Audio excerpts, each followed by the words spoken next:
Hello అండి. చాలా సింపుల్‌గా బీట్రూట్ ఫ్రైని ఎలా చేసుకోవచ్చో చూపించబోతున్నాను. సో, ఫస్ట్ అయితే స్టవ్ ఆన్ చేసి కడాయి పెట్టుకొని అందులో కొద్దిగా ఆయిల్ వేసుకోవాలి. ఆయిల్ హీట్ అయిన తర్వాత 10-15 వెల్లుల్లి, కొద్దిగా జీలకర్ర, పోపు దినుసులు, అలాగే 4, 5 ఎండుమిర్చి, కొద్దిగా కరివేపాకు వేసుకొని ఒకసారి ఇలా ఫ్రై చేసుకోవాలి.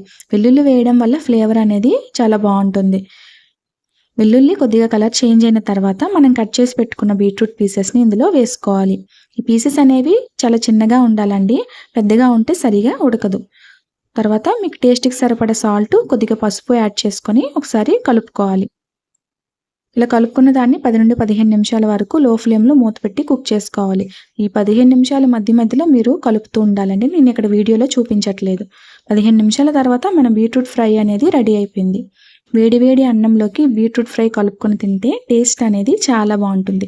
మీరు కూడా ఒకసారి ట్రై చేసి ఎలా వచ్చిందో కామెంట్ చేయండి. Thank you for watching.